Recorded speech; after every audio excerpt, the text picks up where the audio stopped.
Happy New Year everyone! Ayan, saan ka man panig ng mundo? Magandang araw sa iyo. Ayan mga kabayan, at eto nga, latest news na matindi to. Lahat na gulantang nabigla, walang kawala ay may Marcos. Yan, lagapak sa survey.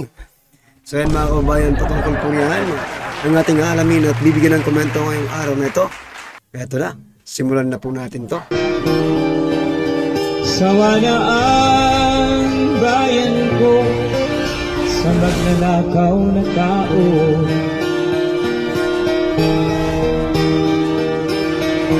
Amy Marcos, kumusta na ang kanyang ranking sa mga senatorial surveys, no?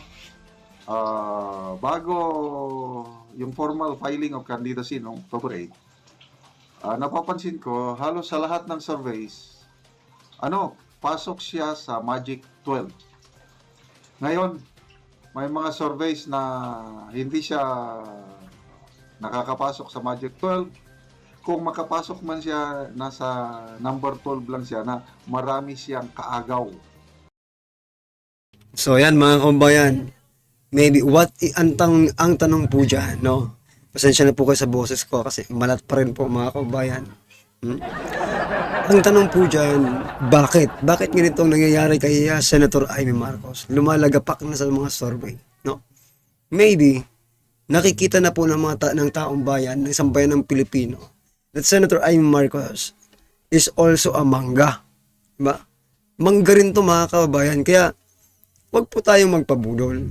This survey, reflects, no, mga kabayan, what really, the Filipino, ang kanilang pagtingin, no, kanilang impression about kay Senator Amy Marcos. Kasi nung una pa lang, simula po ng tumiwalag or diba, si Vice President Sara sa Uniteam, Senator Amy Marcos parang naging malamig na rin ang pagsasama, no?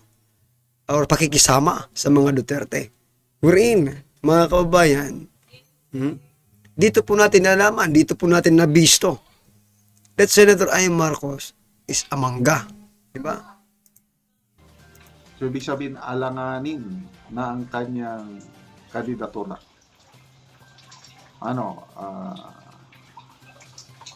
Marami nang galit sa kanyang DDS. Totoo. Marami galit sa kanya ng mga loyalist. Kinakarma na ba? Okay, sa pinaka-latest na survey ng SWS, number 12 si Senator Amy, kailang nagtay sila ni Senator Bato de la Rosa plus may isa pa. So, tatlo sila sa number 12. Ibig sabihin, dalawa pa rin ang babagsak. So, pag ganito ang kanyang performance, nakikita ko, habang papalapit ang eleksyon, baka lalo siyang pababa ng pababa. It's not a good place. Incumbent ka, kapatid ka ng presidente, dapat nasa, to be safe, number 8, pataas. Kaya lang kung number 12 ka, yung mga surveys, wala, alanganin. Ito pa mga kabayan, maaari din, no, na itong kanyang resulta sa survey because she is a Marcos, no? Marcos po siya eh. Alam naman po natin sa panahon ngayon, pag sinabing Marcos, parang hindi maganda ang ng tao, dating, no? Hindi po maganda ang dating sa taong bayan. Saka ito pa ang napansin ko mga kabayan. Ito, pure opinion lang po ito kung bakit bumagsak sa Senator Amy Marcos. Wala rin naman siyang nagagawa para sa taong bayan. Meron ba? Sige nga mga kabayan, paki-comment down below. Yan kung ano yung nagawa ni Senator Amy Marcos para sa taong bayan. Puro lang kasi naman sila salita ng salita. Pag sinabi ganito ni President Bongbong Marcos Jr., she cannot even contradict, mga kababayan. No? Yung sinasabing contradiction, yung totoo, yung talagang hindi yung puro salita. No? May ginawa siya talaga. Something different. Maliban sa kanyang pagsasalita lang. No? Puro naman salita to. Baka nga scripted pa yung mga salita ninyo . to make sure you are in a safety net, di ba? O sige, magpakasama. For me sabihin ni Senator Amy Marcos, sige, magpakasama ka na dyan. Dito ako. I'll be safe here, di ba? O, yun ang naiisip ko mga kababayan eh. Kung bakit parang hunyango, kumbaga paiba-iba ng kulay, paiba-iba ng na feelings, di ba?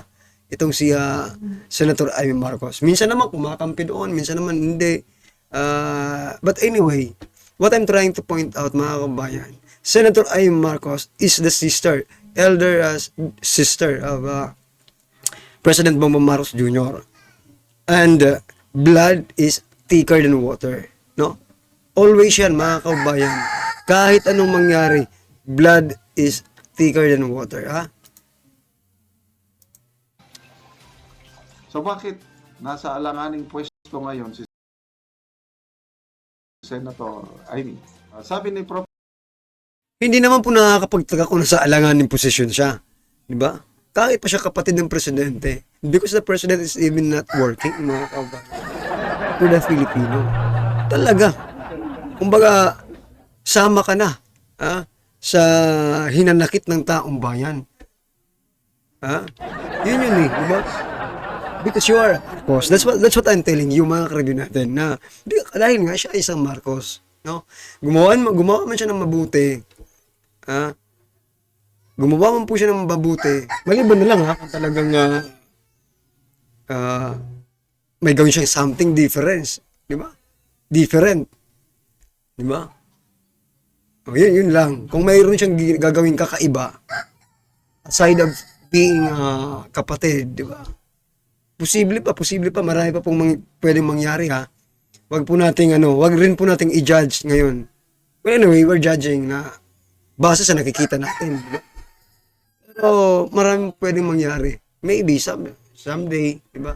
Bigla na lang sumabog itong si Senator Amy Marcos at maglabas ng kung anong, di ba? Patunay. You know what I mean, mga karibin natin. Officer Franco, ang dahilan is Amy has no stand on certain issues. Parang nasa gitna. Parang bang namamangka sa dalawang papel.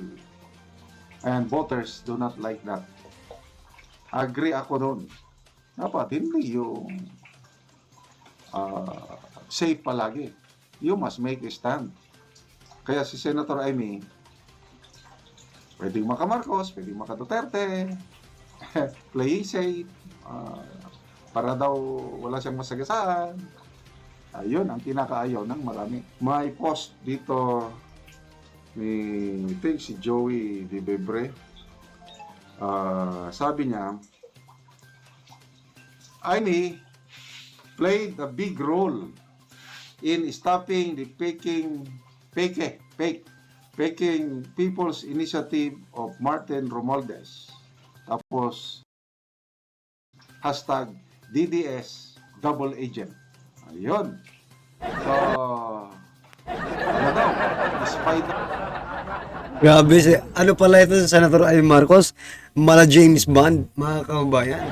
Double agent, no? Yung mga napapanood natin na mga, parang si Evelyn Salt, di ba? Napanood niyo po ba yung palabas na Salt, di ba? Si Evelyn Salt, CIA, mga kababayan. Parang ganun pala ito. Namamangka sa dalawang magkabilang ilog itong si Senator Amy Marcos. No? daw si Ispay si Amy Marcos.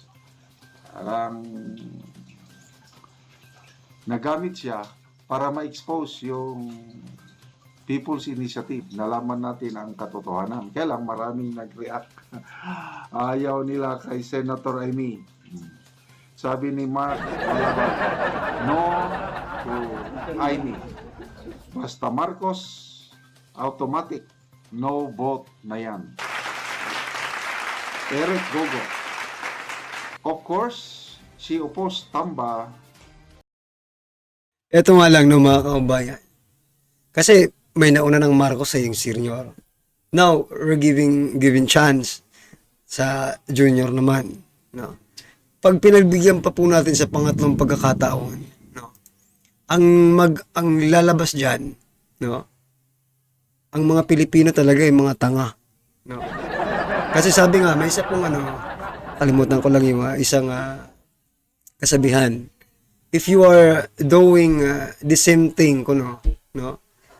And having the same result or expecting the different result, no? You are absurd, sabi doon. So, talaga, maging absurd talaga tayo mga kabayan pag pinagbigyan pa po natin sa pakatlong pagkakataon. Kahit kumbaga, paulit-ulit na tayong ginaganito eh. Di ba? Okay sa una. Dahil wala naman tayong alam, medyo doon eh. Sa pangalawa, okay. Dahil nabudol tayo, di ba? Pero sa pangatlong pagkakataon, hindi na po ito pambubudol. Pag nanalo pa ulit, katangahan na po ng isang Pilipino yan. Personal plan. Not dahil she want to do the right thing, kundi mapornada ang maging in line of succession niya sa throne. The Game of Throne is everybody interested of this position and will get it to what the cost. Kaya konsentidor siya sa mga Correct. pangyayari kahit alam niya dahil she will lose the grip of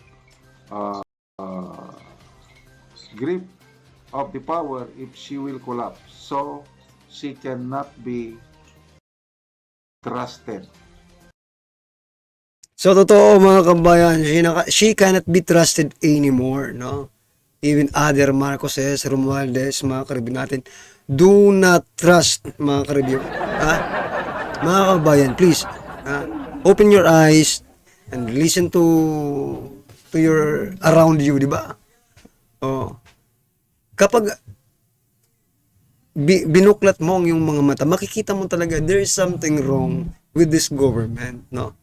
Pag nakinig ka naman po, mas lalo mo pang malalaman yung mga issue na dapat nilang sagutin, but yet, na dapat sila ang sumasagot, pinupukol nila sa iba to make sure that Filipino people, no, will not know kung ano yung ginagawa nila, no, behind the scene, kung baga.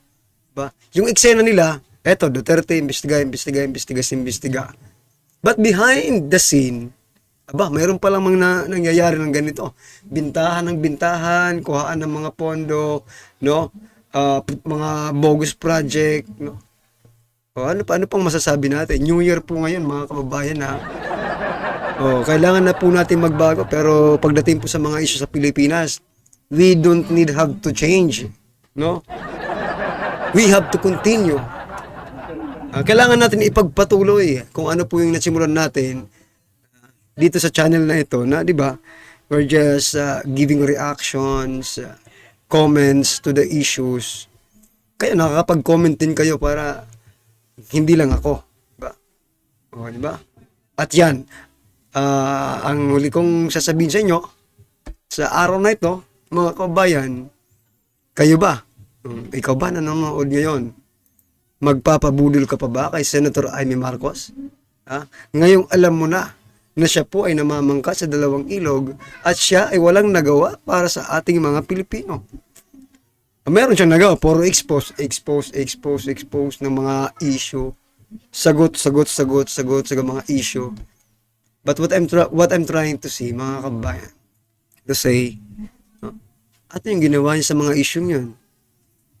Ano ang yung mga actions niya sa issue na yon, di ba?